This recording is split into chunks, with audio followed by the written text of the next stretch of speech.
Le Parlement chez vous, une émission bimensuelle initiée par NDI en collaboration avec l'URTEL, avec le concours de l'ORTM et l'appui de l'USAID. Le Parlement chez vous se veut une émission d'information, de sensibilisation, d'échanges interactifs afin de permettre à l'Assemblée nationale d'être connue de l'ensemble de nos concitoyens. Pour participer à l'émission, téléphonez au 20 20 27 47. Le Parlement chez vous, tous les dimanches à 15h sur votre station.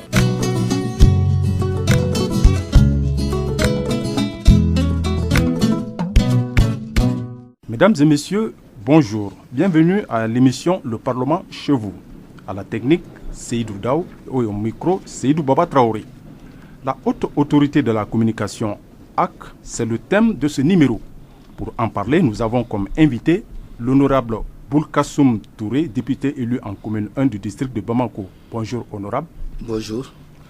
Monsieur Hassana Diawara, conseiller technique au ministère de l'économie numérique, de l'information et de la communication. Monsieur Diawara, bonjour. Bonjour, monsieur Baba. L'émission comporte 2 chapitres, à savoir la HAC, création, mission, attribution, etc. Et enfin, la cohabitation, HAC et Comité national de légal accès aux médias d'État. Le 21 janvier 2014, par ordonnance numéro 2014-06 PRM, la haute autorité de la communication voyait le jour. Mais l'Assemblée nationale, pour sa part, a commis une intercommission qui s'est saisie du dossier à travers le dépôt numéro 2014-09-5L pour une étude à fond. Après analyse du projet de loi, il y a eu des séances d'écoute de personnes et ressources. Des séances d'écoute qui ont débouché sur des recommandations, amendements et conclusions. Pourquoi ces recommandations, amendements et conclusions? Quelles sont les missions dévolues à la haute autorité de la communication?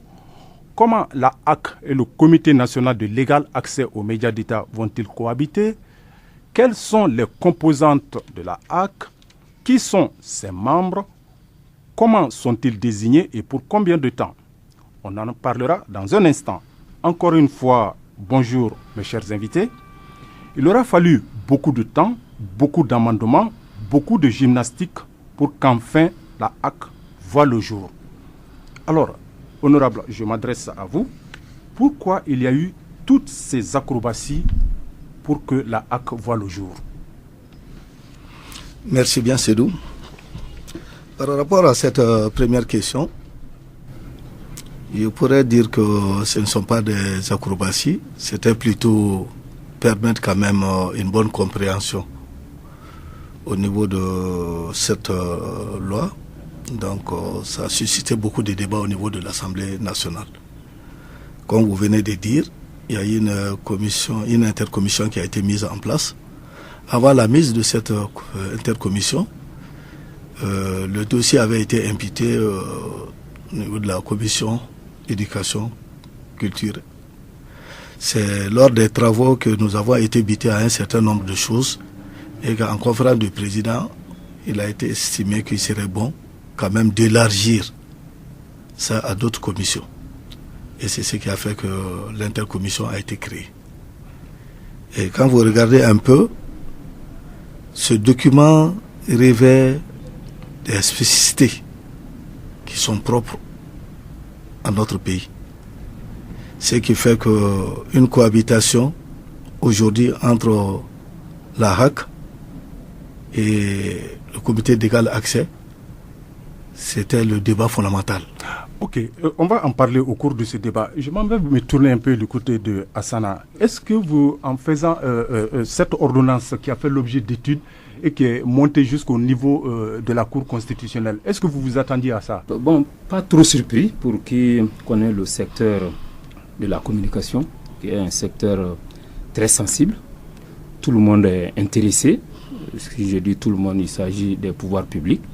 Il s'agit des professionnels, mais même le citoyen lambda, intéressé par la chose communicationnelle. Donc, surpris, non, parce que c'est de cela qu'il s'agit. Ça intéresse tout le monde. Ok. Honorable, je reviens vers vous. Une ordonnance d'ordinaire, on pense que c'est intouchable. Et ici, la HAC a fait l'objet de retouches, même si c'était l'ordonnance. Est-ce que vous pouvez nous édifier par rapport à cette donne? Bon, les explications que nous pouvons donner par rapport à ça, quand l'ordonnance a été déposée sur la table du bureau de l'Assemblée nationale et que la commission a été saisie pour l'étude au fond, nous avons compris qu'il y avait beaucoup de choses à améliorer. On avait beaucoup d'observations qu'on a pu formuler. Et nous aussi, on était un peu confus par rapport au caractère même du document. Parce que quand on parle d'une ordonnance, généralement, on pense qu'elle est applicable automatiquement. Inattaquable. Inattaquable. Donc c'est ce que les gens pensent. Mais dans la pratique, il s'est trouvé qu'au niveau de l'Assemblée nationale, beaucoup d'ordonnances ont fait l'objet d'amendements. Quand nous avons eu ces informations, on s'était dit que dans un premier temps, est-ce qu'il ne serait pas bon que le gouvernement retire l'ordonnance maintenant là pour en faire un projet de loi, ou si Madame la Présidente de l'Assemblée et fait de la Commission éducation pouvait faire une proposition de loi, etc. Donc ça a suscité beaucoup de débats.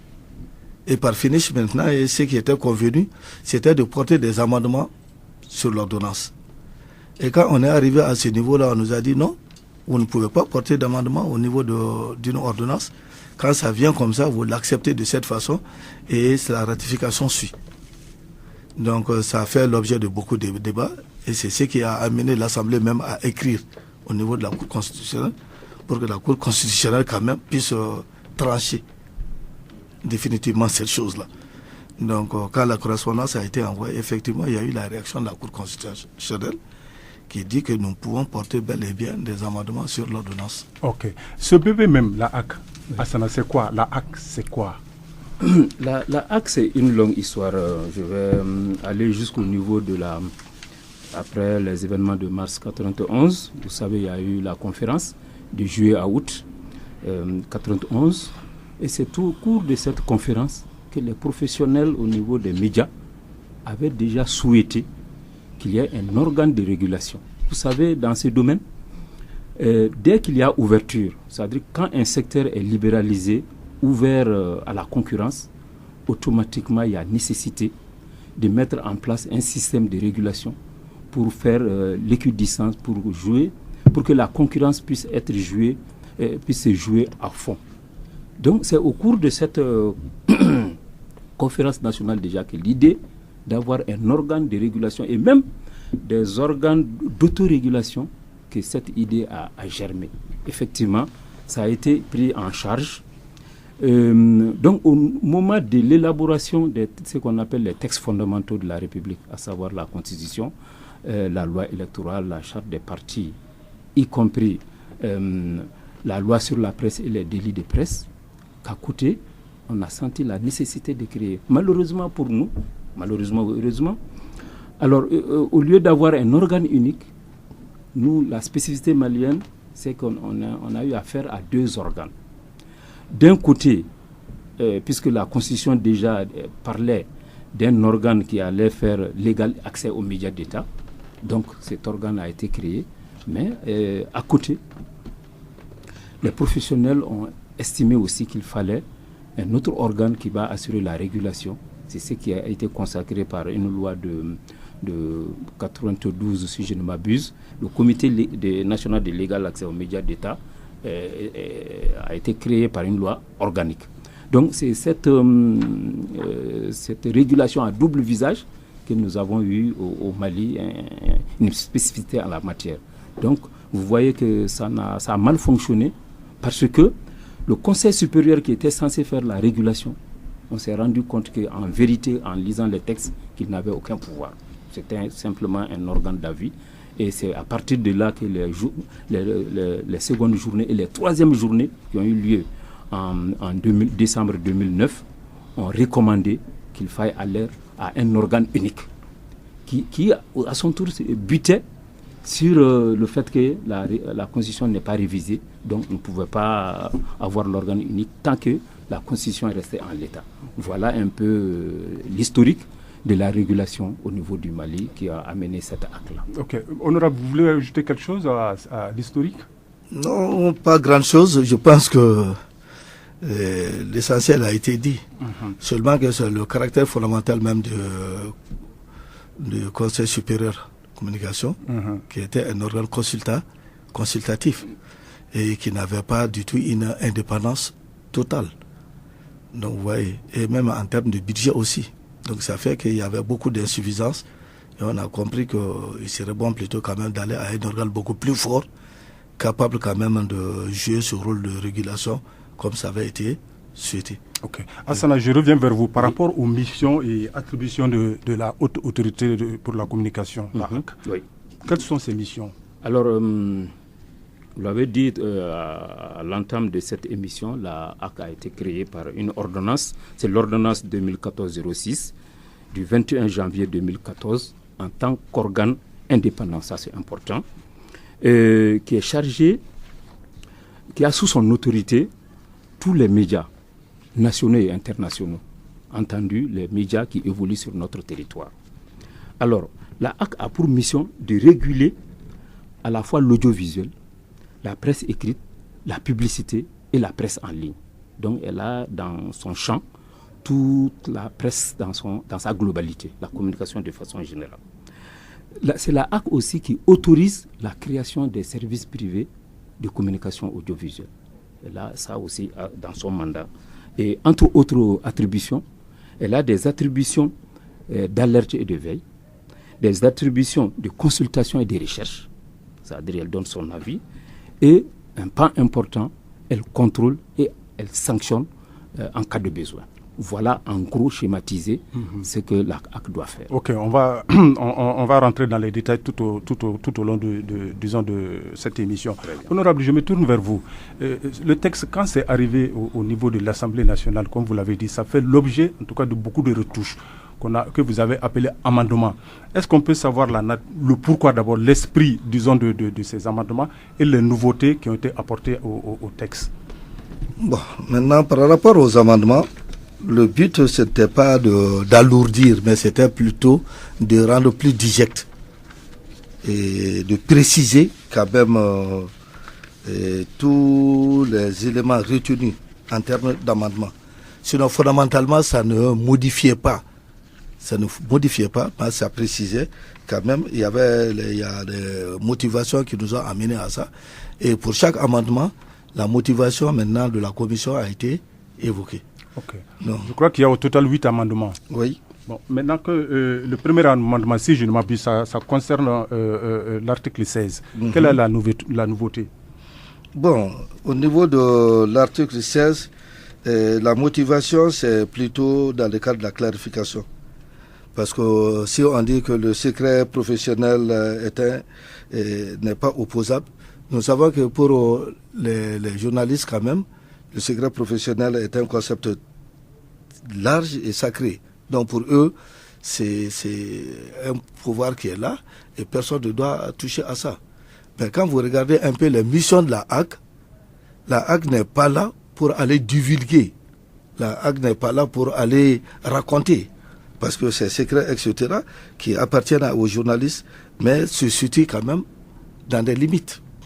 Or, au niveau de la HAC, il ne doit pas avoir de limites. Quand ils viennent, ils veulent comprendre, ils posent des questions, on se soumet quand même à cette réglementation-là pour leur permettre de faire en toute indépendance leur travail. Donc la nouveauté, c'était uniquement pour clarifier et savoir que le secret professionnel, là, bien que c'est un concept large et sacré au niveau des journalistes, que ça ne s'oppose pas du tout à la HAC. Ok. Hassana, vous avez bien accueilli cette nouveauté au niveau de l'article 16. C'est vrai qu'un texte, vous savez, c'est élastique, c'est question d'interprétation.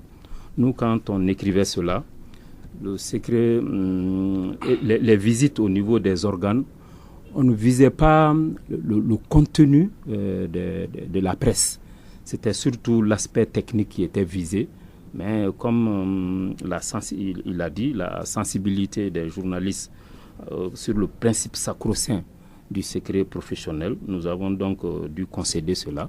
De toute la façon, ça ne dénature pas, outre mesure, cet article-là. Ok. Deuxième nouveauté, deuxième amendement, ça concerne l'article 21, honorable. L'esprit et puis la nouveauté. Bon, par rapport à l'article 21, si je peux me permettre de lire, la HAC peut contribuer au règlement à l'amiable des conflits entre les médias eux-mêmes, d'une part, et entre les médias et le public ou les institutions, d'autre part. Donc ici, c'est la gestion à l'amiable. Il ne faut pas qu'on comprenne quand même que c'est des justiciers qui sont là. C'est des gens qui sont là pour aider.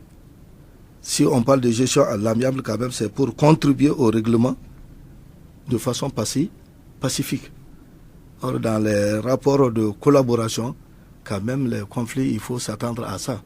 Mais il faut que quelqu'un soit là qui peut jouer le bon arbitre, qui peut travailler dans ce sens et qui peut mettre les différentes parties ensemble, discuter avec eux et de trouver pacifiquement la solution au problème sans que ce soit un truc devant la justice ou autre. Donc voilà un peu. Donc la motivation, c'était pour préciser vraiment encore une des missions fondamentales de la HAC.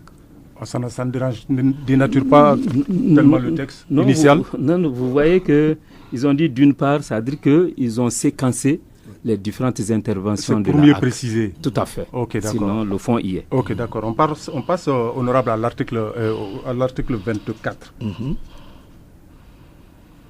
Bon, pour l'article 24 nouveau, pendant une durée de 2 ans, suivant la cessation de leurs fonctions au sein de la HAC, les membres du collège ne peuvent en aucun cas devenir salariés ou bénéficier d'une rémunération sous quelque forme ou quelque titre que ce soit d'une entreprise de médias. Et l'alinéa 5, en contrepartie de cette interdiction, les membres du collège continuent de percevoir à la fin de leur mandat un traitement mensuel équivalent à leur salaire de base couvrant une période de 1 an. La motivation. Donc la motivation, c'est de ménager la sortie des membres de la HAC et de préserver l'image de l'institution. Autrement dit, on a ajouté tout un pan. Oui. Hassana. Oui, tout à fait. C'est l'alinéa 5 nouveau qui a été ajouté. Pour tenir, parce que on a compris finalement, vous voyez comment les alinéas précédents sont libellés. Ils ne peuvent même 1 an après leur sortie avoir d'intérêt. En contrepartie de cela, il fallait ménager quelque chose pour eux. Quand on fait une contrainte, il faut prévoir les avantages. Il faut soulager en contrepartie. Exactement, c'est ce qui est prévu là pour tenir compte de cet aspect-là. Okay, donc c'était une nouveauté un peu incontournable. Ok. Merci. On passe à l'article 26, honorable. L'article 26 nouveau. La haute autorité de la communication est composée de 9 membres répartis comme suit. 3 membres délégués désignés par le président de la République, 3 membres désignés par le président de l'Assemblée nationale, 3 membres désignés par les organisations professionnelles des médias. Le président de la HAC est choisi parmi les membres désignés par le président de la République. Le président et les membres de la haute autorité de la communication sont nommés par décret pris en Conseil des ministres sur la base de compétences techniques, juridiques et économiques dans le domaine de la communication. La liste des organisations professionnelles du secteur de la communication appelées à désigner leurs représentants au sein du collège de régulation ainsi que les modalités de cette désignation sont fixées par arrêté du ministre chargé de la communication. Ok. Honorable. La motivation ici, c'est pour permettre de choisir le président de la HAC parmi les membres désignés par le président de la République. Hassana, commentaire. Oui, le commentaire de ça, initialement, et depuis l'histoire des organes de régulation dans le domaine des médias, il y avait un système, une jurisprudence quand même qui était là, à savoir que les présidents étaient élus par les pairs, les membres désignés, qui élisaient en leur sein un président. Et ce qui était prévu, c'était que ce collège-là désignait un président et 2 vice-présidents. Initialement, ce qui était prévu. Mais après analyse et plusieurs échanges avec les députés, nous avons pensé qu'il est sage, étant donné que... Parce que si vous voyez la composition de la HAC, c'est le président de la République qui est la première institution et qui est l'émanation populaire qui désigne 3 représentants. L'Assemblée nationale, qui a aussi la représentation nationale, qui a aussi 3 représentants, Et les professionnels, ce n'était pas le cas par le passé. C'est le Conseil économique qui envoyait les membres, mais les professionnels se sont battus pour eux aussi avoir un quota et ça a été concédé. Donc, si vous voyez du point de vue légitimité, on a pensé qu'il est sage que la première institution puisse désigner le président de l'institution en même temps et que c'était plus cohérent au lieu de laisser cela. Ça fait l'objet de plusieurs débats, mais finalement, c'est cette sagesse qui a prévalu, qui ont fait que les députés ont pu adopter cet amendement aussi. Okay. Donc c'est ça la nouveauté. Okay. Je vous rappelle que la haute autorité de la communication, c'est le thème de cette émission. Et je rappelle également que nous sommes en train de parler des 8 amendements apportés au texte de création de la HAC. Honorable, nous en sommes au 5e amendement, et plus précisément, amendement qui concerne l'article 28. Pour le nouveau, la durée des mandats des membres de la HAC est de 7 ans pour ceux désignés par le président de la République et de 6 ans pour ceux désignés par le président de l'Assemblée nationale et les organisations professionnelles des médias. Le mandat des membres de la HAC n'est pas renouvelable. Donc voilà.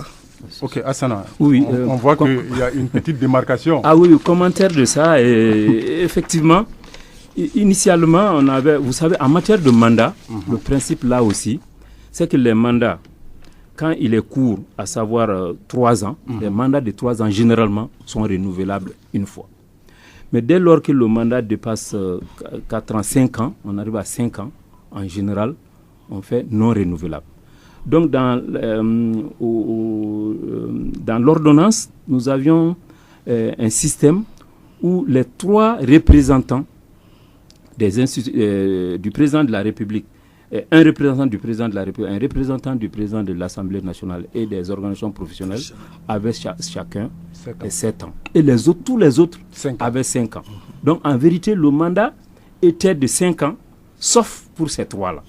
Bon, donc pour tirer les conséquences de ce que je venais de dire tantôt, on a estimé qu'il faut harmoniser et faire en sorte que les membres désignés par le président de la République fassent 7 ans, toujours non renouvelables, et les autres 6 ans. Ça permet d'amener une harmonisation à ce niveau. C'est ce qui a été fait. Donc, les autres, ils gagnent ils gagnent peut-être 1 an de plus, mais ils perdent peut-être au niveau des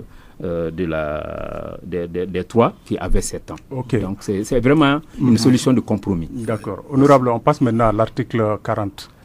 Sinon, avant d'aller à ça, honnêtement, c'est pour réduire la disparité. Voilà, au lieu de 2 ans, c'est 1 an. C'est des mandats qui ne sont pas renouvelables. Tout à fait. Donc, c'est pour permettre une bonne sortie et vraiment que l'écart ne soit pas trop grand. Ok, d'accord. D'accord, je crois que c'est compris par le ministère. Article 40 maintenant, honorable. L'article 40 nouveau. Le président de la HAC assure la représentation de l'organe. Il est responsable de la gestion administrative. En cas d'absence ou d'empêchement du président, l'intérim est assuré dans l'ordre de nomination. Ici, la motivation, c'est en conséquence de la suppression du vote comme mode de désignation du président et des vice-présidents de la HAC. Ok. Oui, oui c'est ça. Il fallait trouver assurer la continuité de l'institution. Oui. Le président étant connu, et étant donné qu'on n'a plus de vice-président, il fallait faire en sorte que s'il n'est pas là, comment l'intérim allait être assuré. C'est cet article-là qui parle de ça. Ok. Maintenant, avant-dernier article, c'est l'article 47 nouveau, honorable. Pour l'article 47 nouveau. 46. 46. 46 nouveau. 46 nouveau. La haute autorité de la communication exercera tous les attributs de la régulation, excepté ceux dévolus au Comité national d'égal accès aux médias. Et la motivation ici, c'est pour plus de précision dans les missions de la HAC. Ok. Je crois qu'on sera édifié tout à l'heure. Oui, tout à fait. On va y parce qu'il y a un chapitre consacré à ça. Maintenant, il y a un dernier article qui est né, qui est l'article 47 nouveau. Oui. Bon, commentaire, honorable. La présente ordonnance, qui abroge toutes les dispositions antérieures contraires, notamment la loi numéro 92-038 portant création du Conseil supérieur de la communication, sera enregistrée et publiée au journal officiel. Autrement dit, c'est le Conseil supérieur de la communication qui disparaît. De laisser la place maintenant à la HAC. Ok, d'accord. Voilà, donc on vient de faire la lecture des amendements, des 8 amendements apportés au texte initial. Et je rappelle toujours que la haute autorité de la communication est le thème de cette présente émission. Hassana, oui. Quelles sont les différentes composantes de la haute autorité de la communication? Ok, les composantes de la haute autorité est organisée comme suit. D'abord, il y a ce qu'on appelle l'instance de régulation qui est formée du collège des 9, les 9 sages, si on peut parler ainsi, qui forment l'instance de délibération de toutes les décisions au niveau de la commission. À côté de cette instance, on a organisé ce qu'on appelle le secrétariat. Il y aura un secrétariat permanent qui va assurer aussi l'administration de l'institution, qui est au niveau du président et de tous les autres aspects techniques.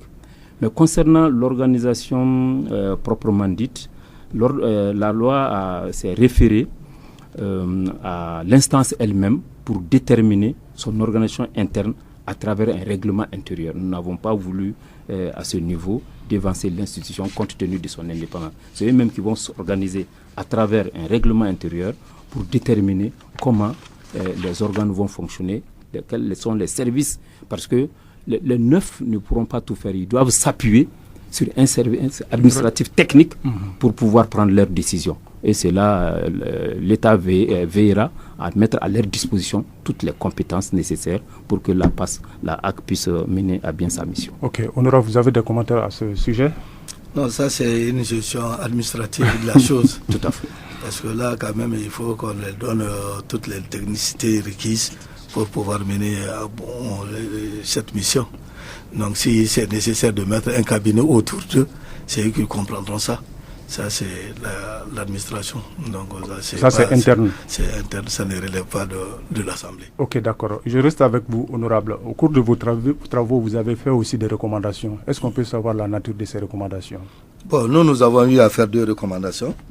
La toute première recommandation, c'est la relecture du décret d'application numéro 96-284, PRM du 23 octobre 1996, portant abrogation du cahier de charges de l'ERTM, qui stipule à son article 33 que l'ERTM est autorisé à organiser la gestion et la diffusion des programmes extérieurs de radiodiffusion sonore et télévision.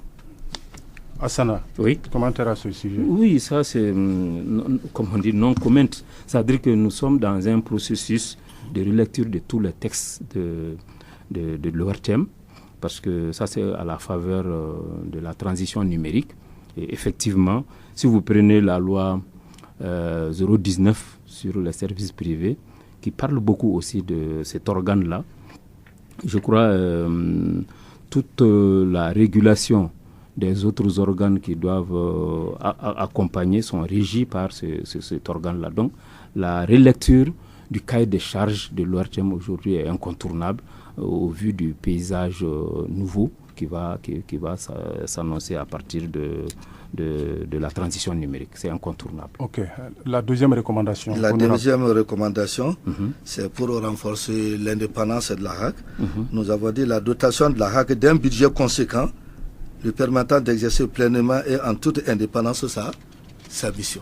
Je crois que ça c'est légitime, Hassana. Oui, non, l'argent est le nerf de la guerre, comme on dit.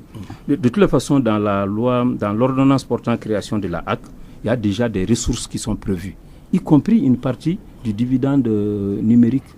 Je parlais tout à l'heure de la transition, mais aussi l'État va appuyer à travers une subvention. Sanda, expliquez un peu cette partie, dividende numérique, les auditeurs ne comprennent pas trop. Oui, voilà, le dividende numérique c'est quoi? Vous savez, la transition numérique qui va venir, c'est-à-dire que des fréquences seront libérées suite à cette transition. C'est-à-dire que la technique permet aujourd'hui, là où on avait une télévision, une fréquence, une douzaine de télévisions pourront être passées sur la même fréquence. Ça veut dire qu'on aura des économies de fréquences. Et ces économies sont beaucoup convoitées par les opérateurs de téléphonie et autres qui pourront effectivement, suite à des appels, qui pourront accéder à ces ressources moyennant de l'argent. Donc c'est ce montant qui va être au niveau du trésor public. Et nous avons prévu dans la loi qu'une partie puisse revenir à la HAC pour faire face à ces missions. Parce que, quelque part, c'était son domaine, mais la technologie a fait qu'on peut céder cela. Okay. C'est ça qu'on appelle le dividende numérique. Voilà. D'accord. Honorable, le rapport aussi, je crois qu'il y a eu une conclusion. Est-ce que vous pouvez nous lire très rapidement cette conclusion? Autrement dit, vos travaux ont été sanctionnés par une conclusion. En termes de conclusion, nous avons dit, compte tenu de ce qui précède et sous réserve de l'acceptation de nos amendements et recommandations, l'intercommission demande à notre auguste assemblée d'adopter le projet de loi portant ratification de l'ordonnance numéro 2014-006 PRM du 21 janvier 2014 portant création de la haute autorité de la communication. Ce qui a été fait. Ce qui a été fait. Ok, d'accord. Okay. Je rappelle que la haute autorité de la communication est le thème de cette émission. Dans un instant, nous allons aborder la deuxième partie consacrée à la cohabitation HAC et Comité national de légal accès aux médias d'État. Le Parlement chez vous, avec NDI, URTEL, ORTM et USAID.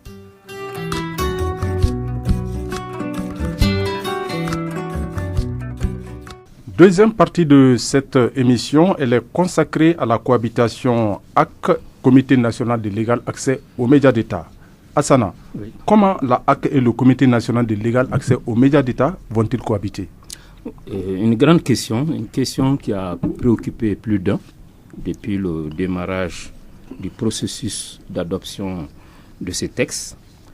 Cela parce que c'est une longue histoire qui date même de ce que j'ai appelé au début de l'émission la singularité malienne en termes de régulation, une régulation à double visage, puisque entre un organe qui était uniquement centré sur l'accès aux médias d'État, qui a son histoire, à savoir la révolution de mars 91, où ce qui préoccupait d'abord les politiques, il faut parler ainsi, c'était l'accès aux médias d'État. C'était le problème quand il y a eu la révolution et qui a été acté dans notre constitution qu'il fallait un organe qui va gérer l'accès. Et le Comité national de légal accès a été créé par une loi organique en 93, et même la loi 93-01 à cet effet. Mais avant le Comité national de légal accès, il y a eu le Conseil supérieur qui a aussi été créé, c'était en décembre, peut-être à un mois d'intervalle, 92. Alors, mais chemin faisant, on a constaté que l'égal accès était assuré, contrairement à ce que certains pensent, c'est pas seulement au moment des campagnes électorales, c'est tout au long de l'année. Tous ceux qui ont un problème d'accès aux médias d'État peuvent s'adresser au Comité national à cet effet. Ok. Maintenant, le Conseil supérieur a été créé, mais on s'est rendu compte très rapidement qu'il n'avait aucun pouvoir. C'est pourquoi les journées qui se sont suivies, les professionnels se sont battus, à juste titre, pour avoir un organe qui réponde aux normes, en tout cas aux standards en matière de régulation. C'est ce qui a été couronné à la suite de plusieurs ateliers, des séminaires qui ont été organisés au niveau du département. Et finalement, les troisièmes journées ont fortement recommandé, l'institution d'un organe unique, nanti de pouvoir, des vrais pouvoirs de régulation. Alors, on était dans une perspective de révision constitutionnelle qui devait entériner cela. Malheureusement, la crise est passée par là. Mais nous avons estimé, nous, au département, que le processus doit continuer. À défaut de l'unicité, qu'on ait un organe, puisque tout le monde se plaint des dérapages ou de ceci, cela au niveau de la presse, qu'il fallait quand même le Conseil supérieur, qui a toujours cohabité sans problème, même s'il n'avait pas suffisamment de pouvoir, avec le Comité national de légal accès, il n'y a eu aucun problème, ni au plan institutionnel, ni sur aucun domaine, il y a eu problème entre ces deux. Donc nous avons estimé qu'en donnant des pouvoirs à la nouvelle institution, on n'enfreint en rien, tant qu'on ne touche pas à l'égal accès, nous respectons la Constitution. C'est donc ce cheminement qu'on a adopté. Ça fait des vagues, certains ne l'ont pas entendu ainsi. Et pourtant, nous avons toujours demandé en quoi ça freine. Nous, en tout cas, au plan positif, nous n'avons rien vu qui puisse faire encore que entre la HAC, qui est maintenant créée, et le comité de légal accès qui puisse avoir confusion dans les missions et télescopage quelque part. Qu'à cela ne tienne, l'Assemblée nationale a souhaité, et c'était dans notre rapport quand on disait cela, on disait que là, la HAC fait toutes les missions de régulation excepté légal, disons l'accès aux médias publics, qu'on ne touche pas à cela. C'est ce qui a été maintenant acté même dans la loi pour renforcer davantage, faire en sorte que les deux, il n'y ait pas de confusion possible. En tout cas, de notre point de vue, il y aura plutôt une collaboration entre ces deux institutions, en ce sens que ils sont tous, nous les reconnaissons, des organes de régulation, chacun dans son domaine. Mais maintenant, la collaboration se situe où? Parce qu'ils ont tous les deux, ils ont ceci en commun que ils peuvent faire des consultations, ils peuvent donner des avis dans le domaine des médias.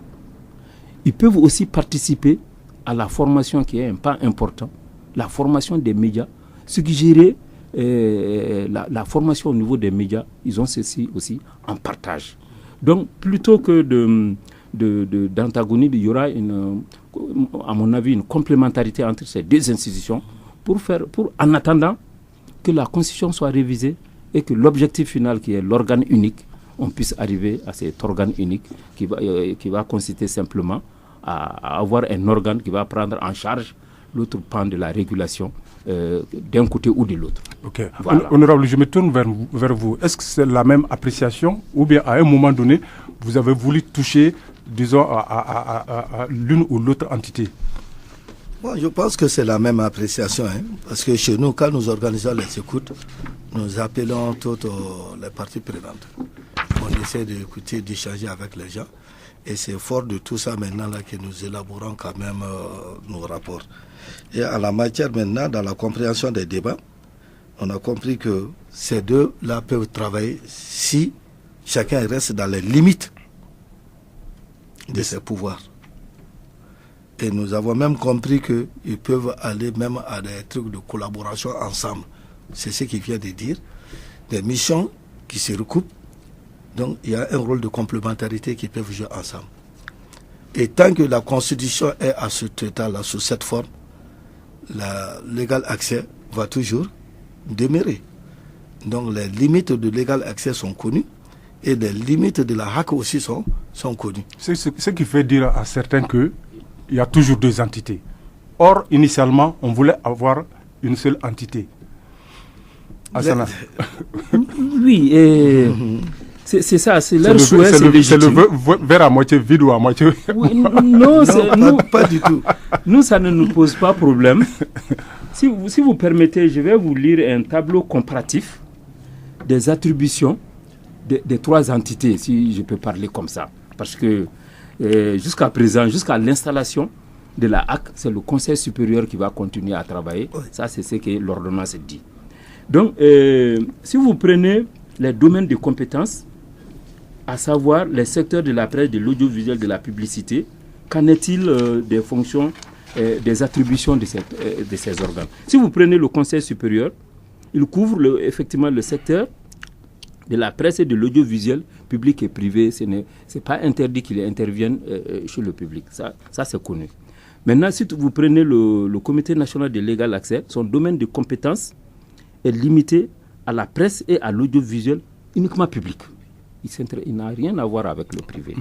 Et la HAC, elle a une compétence étendue, je l'avais dit tantôt, à la presse, à l'audiovisuel, à la publicité, à la presse en ligne, public et privé.